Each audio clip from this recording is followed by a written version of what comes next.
Before we begin this haunting story of miscalculation, survival, and the cold truth that changed the course of World War II, drop a comment below and tell me where you're watching from. I want to know how far this story travels across the world. Now, let me take you back to December 1941, to a frozen road outside Moscow, where a discovery would reveal one of history's most catastrophic blunders. This isn't just another war story. This is the story of how winter became a weapon, how arrogance met nature's indifference, and how a single moment of realization transformed both victor and victim. What Soviet soldiers found in those crates wasn't just winter gear. It was evidence of a delusion so profound, so catastrophic, that it would seal the fate of millions. This is the story of the Eastern Front's most silent killer, and the men who learned its lessons in blood and ice. December 14th, 1941. The temperature has dropped to 42 degrees below 0 Celsius. The kind of cold that makes your breath freeze before it leaves your lungs. The kind of cold that turns steel brittle and makes human flesh feel like it's being stabbed with 1,000 needles. On a narrow supply road 30 kilometers west of Moscow, a small Soviet patrol unit moves through the pre-dawn darkness like ghosts in white camouflage. Their leader is Senior Sergeant Dmitry Volkov, a 38-year-old veteran from Siberia, a man who was born in cold that would kill most Europeans within hours. His face is wrapped in layers of cloth, only his eyes visible, scanning the snow-covered landscape with the patience of a hunter who knows winter better than he knows his own reflection. Volkov and his men aren't looking for glory. They're scavengers, survivors, doing what the Red Army has done for months, adapting, improvising, enduring. Their orders are simple. Intercept any German supply convoys, seize whatever can be seized, destroy what cannot. But what they're about to find will haunt Volkov for the rest of his life and change how he understands war itself. Volkov signals his squad to halt. Through the howling wind and the pre-dawn gloom, he can see the silhouettes of abandoned vehicles. German trucks, half buried in snow, their engines frozen solid, their windshields shattered by the relentless cold. The convoy looks like a graveyard of metal and ambition.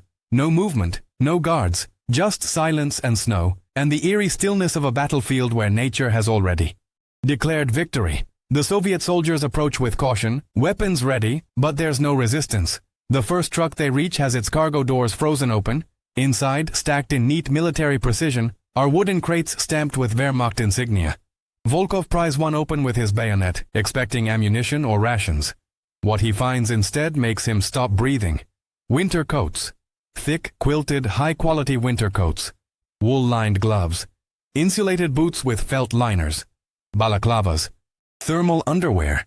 Everything a soldier would need to survive a Russian winter. Everything the Germans desperately needed, but never received. Volkov's gloved hand runs across the fabric, and even through his frozen fingers, he can feel the quality. This gear is better than what most Soviet soldiers have. Far better than the inadequate uniforms many of his comrades froze to death wearing just weeks ago. One of his soldiers, a young private named Alexei from Ukraine, whispers through his frozen scarf, "Comrade Sergeant, why would they abandon this? This is what they needed. This could have saved them." Volkov doesn't answer immediately. He's staring at the crates, at the stamps, at the dates. These supplies were manufactured months ago, sent from Germany. But they never made it to the front lines. They sat in depots, in warehouses, in the chaos of an overextended supply line that stretched across 1,000 kilometers of hostile territory. The German war machine, so efficient in propaganda films, had failed at the most basic level, getting winter clothes to soldiers fighting in winter. But it's what Volkov sees next that truly breaks through his hardened soldier's exterior. Beyond the trucks, scattered across the snow-covered road, are bodies. German soldiers. Dozens of them. They died where they fell, frozen in positions of agony and desperation. Some are curled into fetal positions, trying to conserve warmth that had already fled their bodies. Others are sprawled out, their final moments spent fighting an invisible enemy that couldn't be shot, bombed, or conquered. And their uniforms, Volkov notices with a chill that has nothing to do with temperature, their uniforms are summer weight. Thin wool jackets, regular boots with leather soles that conduct cold like a conductor's baton. No gloves on many of them, just frozen hands clutched to frozen chests. They look like they were sent to fight autumn, not the Russian winter that kills without mercy or distinction. Volkov kneels beside one of the bodies, a young German soldier who couldn't have been more than 20 years old. Blonde hair frozen to his scalp, blue lips, eyes still open, staring at nothing. In his jacket pocket, Volkov finds a letter, partially written, never finished, never sent. The ink has frozen, but the words are still legible. Mutter, es ist so kalt. Kälter, als ich mir je vorgestellt habe. Sie sagten uns, wir würden vor dem Winter in Moskau sein. Sie haben gelogen. Mother, it is so. Cold. Colder than I ever imagined. They told us we would be in Moscow before winter. They lied. Volkov carefully folds the letter and places it back in the dead soldier's pocket. For a moment, just a moment, he sees not an enemy, but a son. A young man who believed what he was told, who followed orders, who trusted his leaders to prepare him for what he would face. And those leaders failed him in the most fundamental way possible. They sent him to die not by Soviet bullets, but by German arrogance, by the delusion that willpower and ideology could overcome logistics and nature, by the belief that the Soviet Union would collapse before the first snow fell. Private Alexei approaches Volkov, his voice trembling, and not from cold. Comrade Sergeant, I don't understand. They had the gear. It's right here. Why didn't they send it? Why did they let their own men freeze? Volkov stands slowly, his joints protesting the cold, his mind struggling with the same question. He looks at the crates of winter uniforms, then at the frozen corpses, then back at his own ragged squad. Survivors who learned to wrap their feet in newspaper, to share body heat in foxholes, to keep fighting when any sane person would surrender to the cold. Because, Volkov says quietly, his voice barely audible over the wind, they didn't think they would need it. They thought they would win before winter came. They thought we would break, that Moscow would fall, that this war would be over before Christmas. They prepared for victory, Alexei, not for war. Another soldier in Volkov's squad, Corporal Mikhail, a man who lost 3 toes to frostbite at Smolensk, spits into the snow. Their generals sat in warm offices and drew lines on maps. Our generals knew what winter means. The difference between them and us isn't courage, Comrade Sergeant. It's respect. Respect for this land. Respect for winter. But Volkov notices something else now. Something that deepens the tragedy. Among the frozen German soldiers, he sees ranks, Obergefreiter, Unteroffizier, even a young lieutenant, an officer, frozen in his inadequate greatcoat. No special treatment, no better uniforms for those of higher rank. They all died the same death. The cold is the great equalizer, Volkov thinks. It doesn't care about your ideology, your rank, your nation. It only cares whether you respected it enough to prepare. As the Soviet patrol begins cataloging the supplies, Volkov walks among the frozen dead, and he starts to notice patterns that tell a story more complex than simple neglect. Some of the German soldiers had tried to improvise. They'd wrapped themselves in scraps of cloth, in stolen blankets, in anything they could find. One soldier had newspapers stuffed inside his jacket. Another had tried to fashion crude mittens from torn canvas. These weren't men who gave up. These were men who fought for survival with the same desperation they'd fought Soviet forces. But improvisation has limits when you're facing nature's oldest weapon. Volkov finds a German medical officer frozen in a half-sitting position against a truck tire, his medical bag still clutched in his rigid hands. Inside the bag, Volkov finds bandages, morphine, surgical tools, but also something unexpected.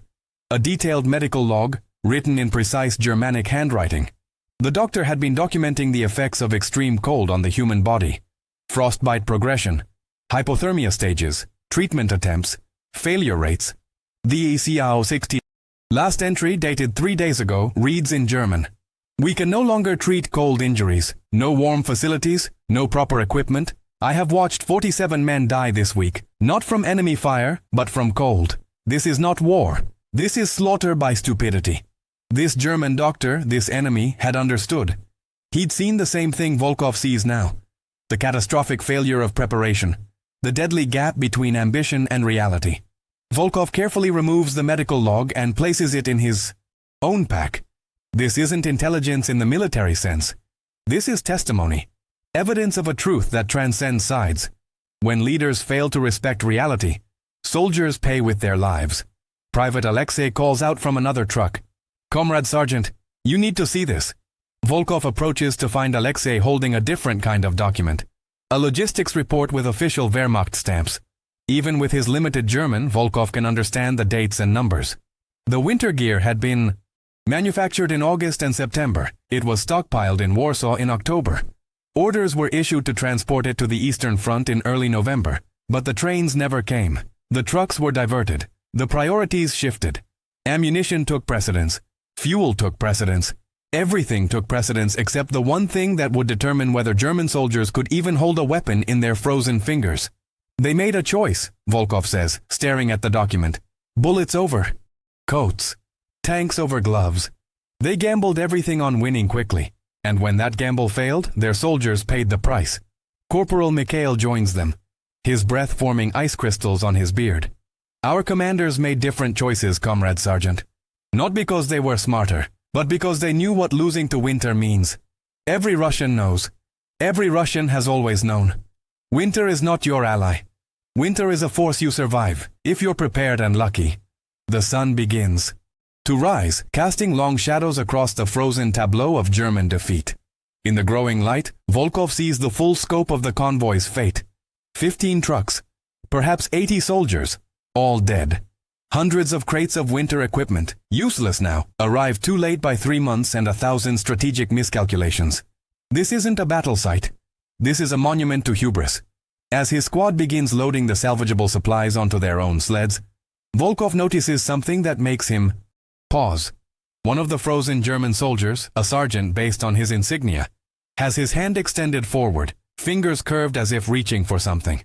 Volkov follows the direction of that frozen gesture and sees, half buried in snow just a meter away, a single winter coat that had fallen from an opened crate. The man died reaching for the warmth he needed, so close yet impossibly far. The cruel mathematics of hypothermia. You can see salvation and still freeze before you reach it. Private Alexei, young and still idealistic despite months of war, asks the question that's been building in all their minds. Comrade Sergeant, are we supposed to hate them less now? Because they suffered? Because their own leaders betrayed them?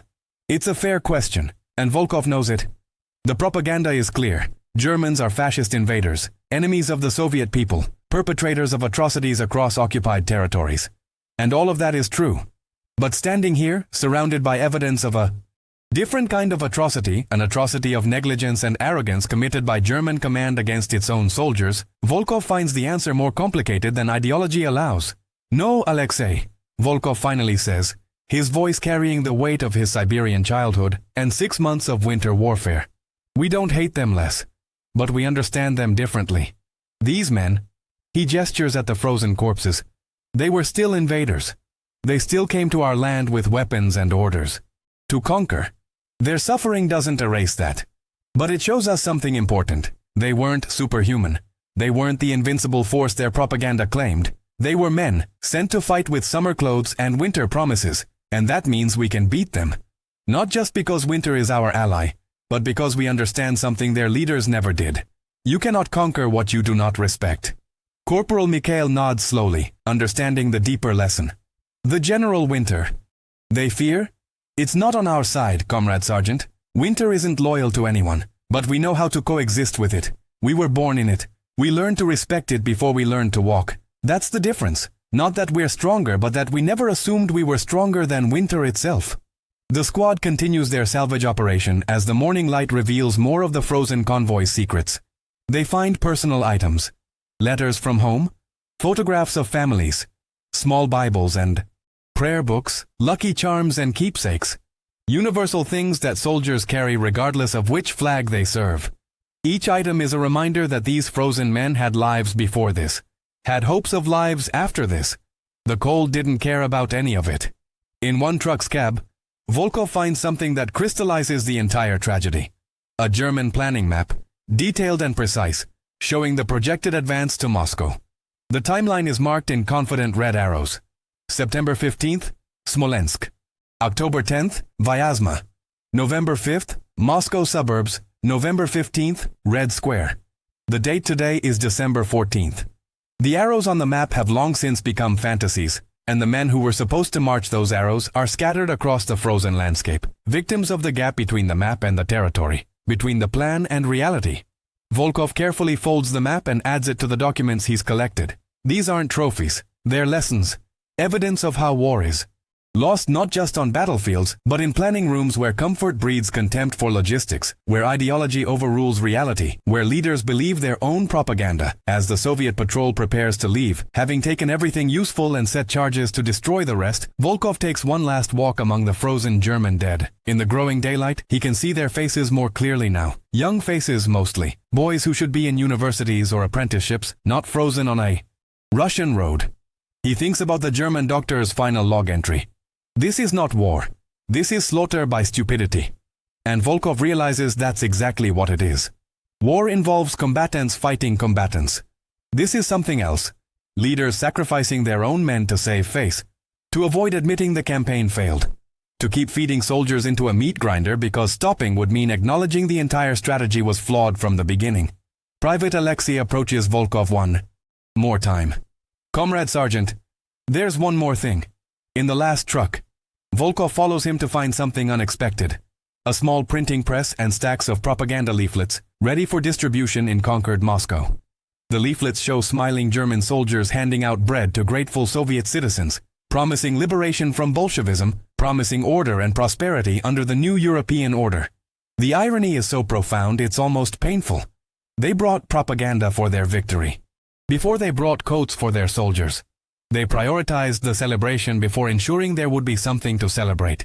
Volkov picks up one of the leaflets, reads the promises of German superiority and inevitable victory, then looks at the frozen corpses just meters away.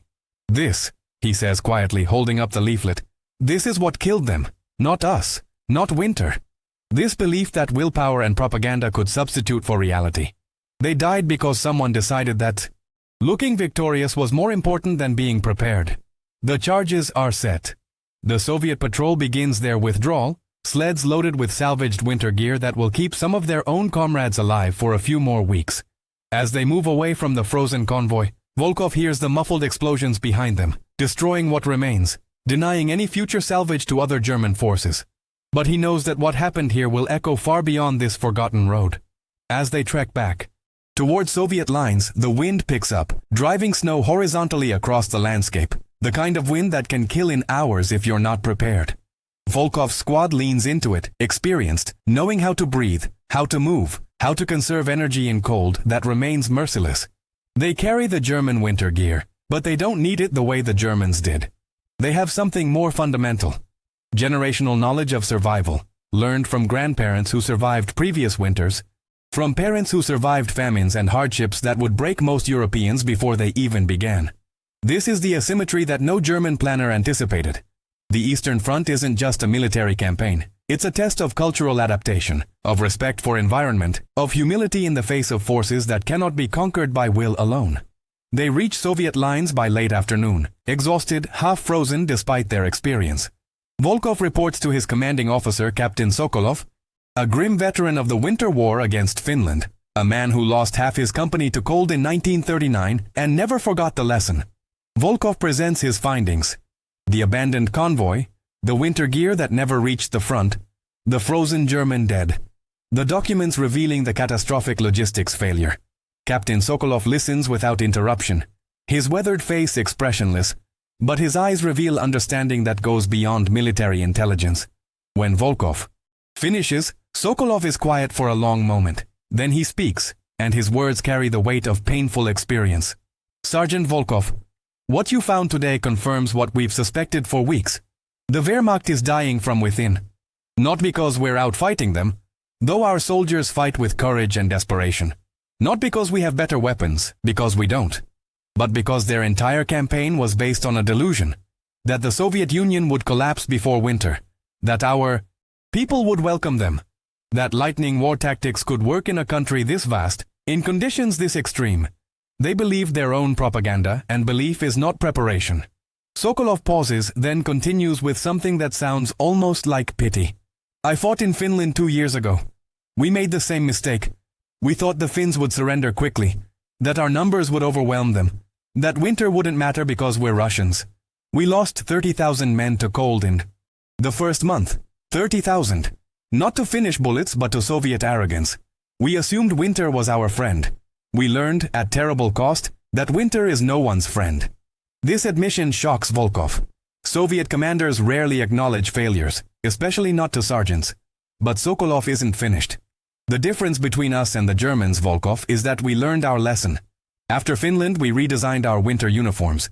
We trained units specifically for winter warfare. We stockpiled supplies in forward positions. We adapted. The Germans? They learned nothing because they assumed they'd never need to. Hitler gave them a timeline. Conquer Russia before winter. When that timeline failed, they had no backup plan, no winter preparations, no adaptability. And now their soldiers are paying the price.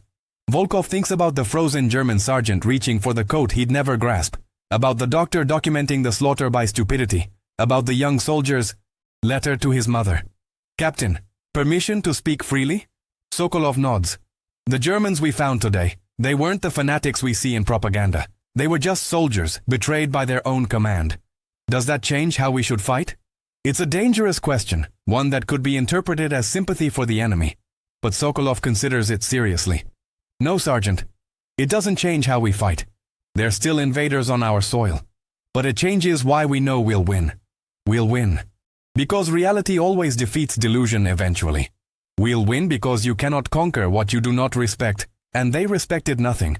Not our land, not our people, not even the basic laws of nature. Their contempt for reality is our greatest ally. That night, in the relative warmth of a dugout shelter, Volkov's squad shares the story of the frozen convoy with other soldiers. The tale spreads through the Soviet lines like winter wind, told and retold, each version emphasizing different details but all arriving at the same conclusion. The mighty Wehrmacht, the force that conquered France in weeks, that rolled through Poland in days, is being destroyed not by Soviet superiority, but by German hubris. The story becomes a kind of psychological weapon. Proof that the enemy is beatable, that their propaganda of invincibility is as hollow as their winter preparations.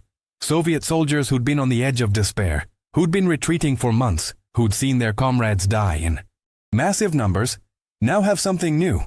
Not hope, exactly, but understanding. Understanding that persistence matters more than initial strength, that adaptation beats planning, that respecting your environment is more powerful than denying it. But Volkov can't share the story without remembering the faces of the frozen German dead. Can't tell it without thinking about the letter to the mother, the doctor's desperate documentation, the sergeant's final reach toward salvation.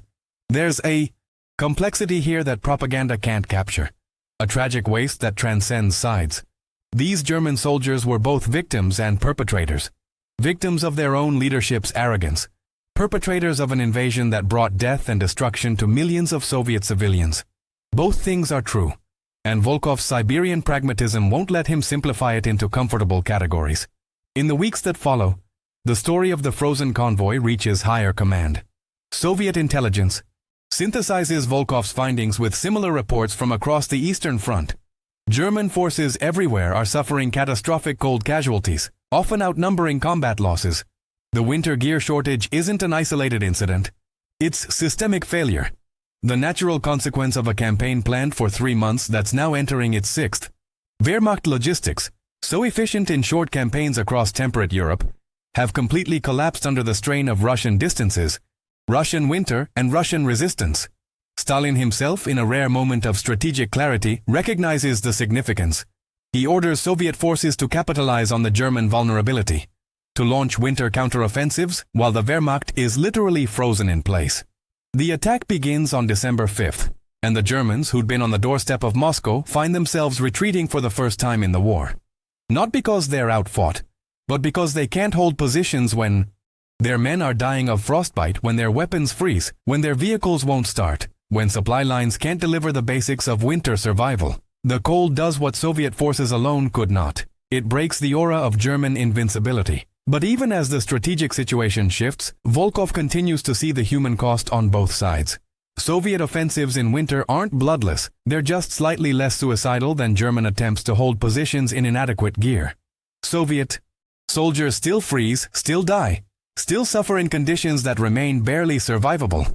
The difference is preparation, adaptation, and an acceptance of winter's terms, rather than a futile attempt to dictate to nature. Months later, in March 1942, as the spring thaw begins and the Eastern Front temporarily stabilizes, Volkov receives an unexpected assignment. He's summoned to a rear area intelligence facility where captured German documents are being analyzed. The intelligence Officer, a colonel with academic background, has a specific request.